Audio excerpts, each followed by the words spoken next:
It's fun to be in camp. I'm enjoying it. You know, the first 3 days with the split practices, I think, have been really good for our young guys, our newcomers that we call them, because they're getting used to all the drills. They understand a little bit more about the tempo of practice and what's expected of them. And then today, when we practice together, they'll get a real look at what practicing hard really is. You know, they think they're working hard right now, and they are for the most part, but not quite what we expect. And you know, they'll get to see a guy like Brandon Radcliffe take the ball and run all the way to the end zone today and understand, you know, what it really is all about. So that'll be fun. I do like the young class that we have. I think they're talented. I think they've got good attitudes. They've been coachable, so that's good. And then our vets practices have been a lot of fun for me, and you know, you can really see the experience out there and the fact that there's a lot of carryover from last year and this spring, which allows us to get better quicker. Even yesterday when we're installing, you know, short yardage and goal line and some situational things a year ago, every single thing was brand new. They were just trying to hear the play, remember what they were taught in the meeting, and then go out and attempt to execute it. Yesterday, they'd already run those plays. They've already been, you know, blocked live bodies and understand what short yardage is all about. So that allows us to get better quicker. So that's exciting for me. You know, I think defensively we're doing a really nice job in the secondary. I think they really are communicating better than we've ever had. It's fun to see Chucky Williams back there, bigger and stronger and confident.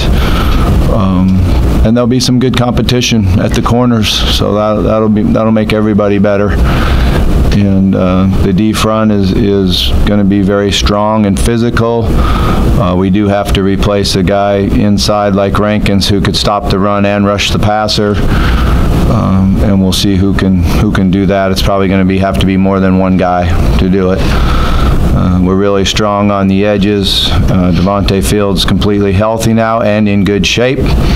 You know, before we started the first practice, I asked him if he was going to throw up today like last year, and he said, "No, Coach, I will not do that." So that's good to see that he's in that good a shape, and you know, it'll be easier for him to get better and be prepared for the first game because he's been through all the conditioning and all the hard work. So with that, I'll just open up for questions. What percent was Fields last year for the first half of the season? You know, it's hard to put a percentage on it, but you know, he got really sore in practice. Body hadn't been through that, and besides the, you know, being out of shape, as far as his wind and conditioning went, his body was out of shape. You know, one day his legs would be sore, the next day his back, the next day his shoulders. So it was really hard. You know, I can't put a percentage on it, but he certainly was a different player the last part of the season when he was in condition. I think early in the year, though, Todd did a good job of, you know, substituting him in and out, even in practice, you know, of understanding that he's out of condition, so he needs to find a way to get some production in practice and get better without completely, you know, injuring him. What are some of the things you want to see over the next 26 days for where the team is now to where you want it to be for the offense? Yeah, I mean, we got to just continue to work on execution and, you know, offensively, you know, being precise in our passing game, making sure that all 11 guys understand that the protection is on them. You know, the receivers being exactly where you need to be, the quarterback being able to adjust protections, the backs and tight ends either affecting the routes, catching the ball, or protecting, and our O-line communicating and working together, which we're way ahead of than we were last year. That's a really good thing. You know, defensively, we got to continue to do what we do, is stop the run and hit the quarterback, create turnovers. I think that's what's been so great about our defense the last couple of years. We stop the run, and then we hit, harass, and sack the quarterback, which creates turnovers. So we got to understand how it all works together. After 3 days with Lamar, including yesterday with pads, do you like his progression through 3 days as far as being a leader and his throws are and the package? Yeah, he's definitely has an understanding of what's going on and what we're doing offensively. You know, I was just down on the West End talking, and a year ago at this time, he didn't really know the play. You know, you give him a play and he would drop back and kind of. Now you give him a play and he pictures it in his mind. He knows exactly where the receivers are going to be. He understands, you know, where it's at, and that to me, that's the number one thing for a quarterback is you're able to picture the play in your mind. Now it just comes down to distributing the ball off the defense, and you know he's doing a good job of that for the most part. He's got to continue to just be patient and take the reads and challenge himself to make some throws. You know, if you don't challenge yourself in practice, whether I can fit the ball in there, and if you don't have some balls intercepted in practice, you never know, you know, what my limitations are or aren't. So we've got to understand that we give him some help in challenging himself to make that throw. You know, even sometimes we say, pull the string, you can make that throw, just to see if he can or can't. So he's got to continue to work hard on that. What do you think of all the expectations on Lamar, all ACC and so on? How he'll handle that, how that might affect him? Oh, I don't really know about those. You know. I mean, I don't know the expectations on all ACC and all that. What we got to do with Lamar is, and everybody else on our team, is worry about getting better. You know, come out today and practice and get better and improve. And, you know, every quarterback needs to have confidence, needs to want to compete, needs to want to be the best in the country at what they do. But you do it by working hard and outworking people and focusing and concentrating. So, you know, I've been a guy that's always embraced high expectations. I want players to want to be the best in the country at what they do and, you know, work hard for the details of their position that gives them an opportunity to be the number one. You know, I remember Elvis Dumervil when he walked into my office and said, "Coach, you're going to see a different guy this year. I'm going to be the best there is." And he sure did. He led the country in sacks. And, you know, so I want them to want that, but they got to keep it all in perspective that talk is cheap. It's a show me world. So he's got to come out and show me. Coach, how many times in your career have you played a quarterback that you said didn't really know the play, somebody that inexperienced that you chose to do last year? Once. And that's enough.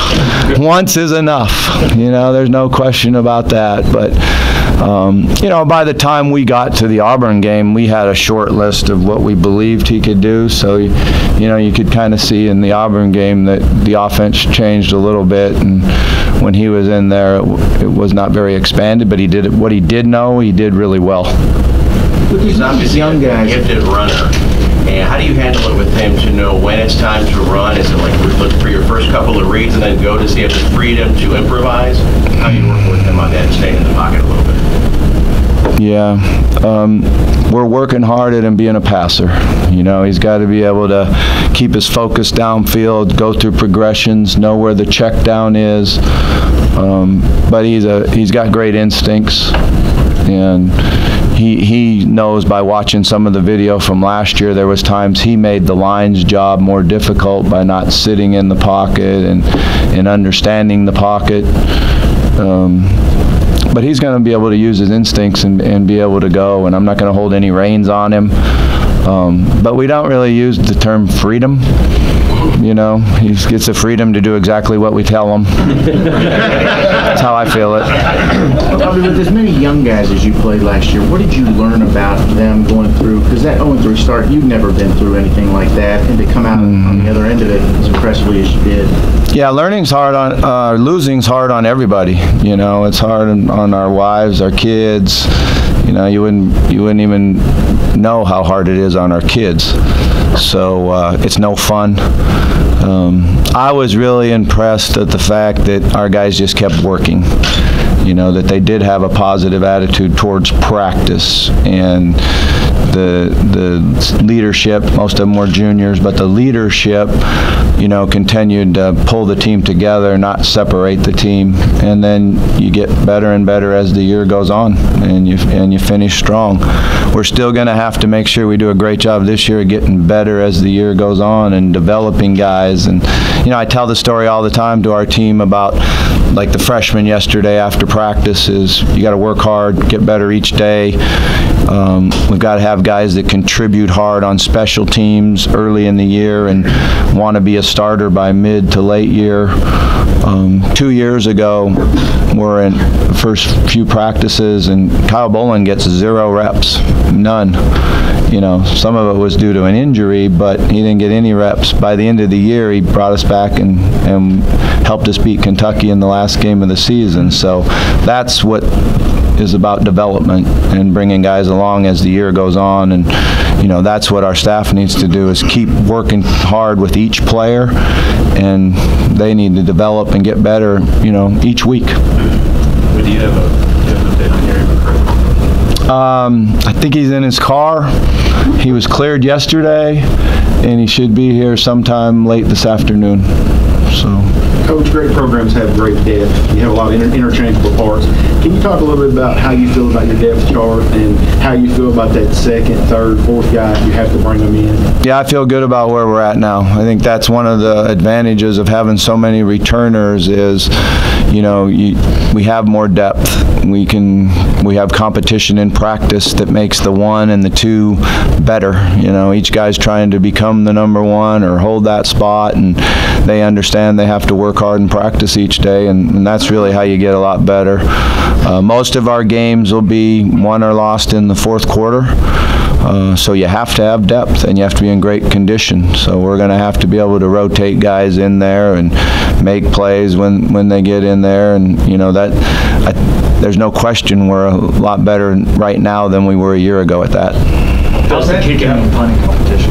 It's going good. I'm excited for it. It was a little bit split in practice because we had Johnson kick in the morning, or punt in the morning, and Lazewski punt or kick in the morning. Both of them are very talented. Austin, I think, will really be in the competition. He's a 2-step punter. He's got great hang time, and he showed that he can get the ball at the distance we want with that hang time. He just needs to do it at a consistent basis. But he doesn't have a lot of movements in his swing, so he'll get better. It's not like Fred's golf swing where it's all over the place. It's really consistent. So once you get consistent with it, you can hit the ball down the middle.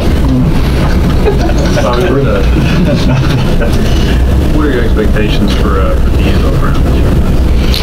Oh, D'Angelo is a big part of our defense.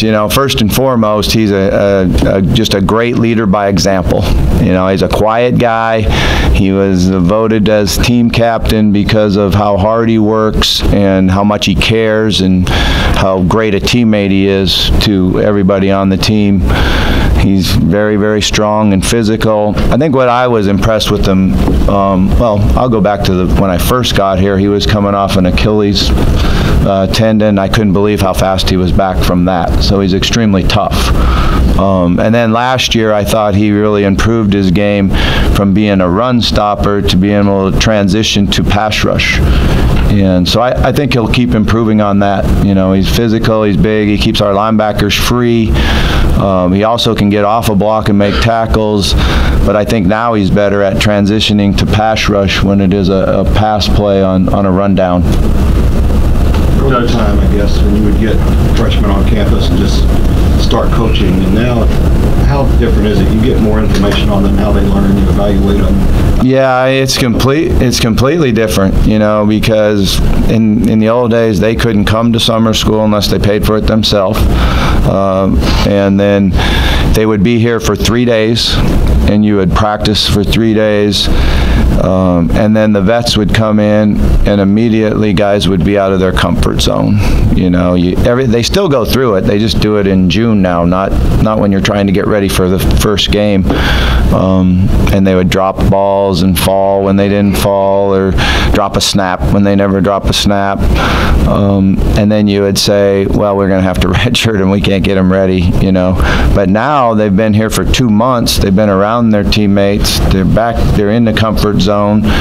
They look around and say, I'm as good as these guys, and I can compete for this. And you're seeing throughout the entire country more freshmen playing simply because they've been here for 2 months. It's still too early to talk redshirt.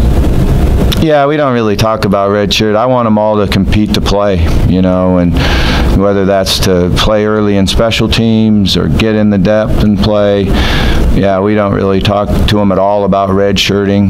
There'll be a decision we make sometime after the, 15th to the 20th practice on some guys. But it's something that even when you recruit a guy, you want them to have the idea in their mind that they're going to come in and play. So in the off season, they study the playbook you send them. They work out on Friday afternoon because they're getting ready to play as opposed to heading to the beach, So that's one of the things you really wanted them to be motivated to come in and play. Don't you mention player development? I wonder about, and I'm not going to pronounce this correctly, Tobija hugely. How would you describe his journey from walk-on to, I guess he's... Yeah, Tobiah Hughley, it's been pretty amazing, we were really struggling our first spring here offensively. We decided to throw him in there with the ones and move Jake Smith to guard. We felt like, that might give us a better chance, and immediately we started executing better. And he now has been voted a team captain. He's more flexible in the 2 years of development. His ankles are more flexible. His bend is better. It gives him a better chance to really, excel and be a better football player. He's extremely strong. He's worked very, very hard. Another great kid that all the players respect because of his work ethic and how much it means to him. He's a guy that's in the huddle and on the field that he's giving you everything that he has, and every player respects that. How unusual is it for a guy to go from walk-on to captain? Yeah, it might happen more than you really think. There's a lot of great walk-ons on there. We're going to have a couple more coming up here in the next couple of years that, it's always a decision for players like that can go to a smaller school on scholarship and play, or their dream and come and really invest in it. And I think that's what makes you so proud of the walk-ons is they believe in themselves, their dream, and they go for it. And like I said, we're going to have a couple other guys here in the next few years that went from walk-on to starter.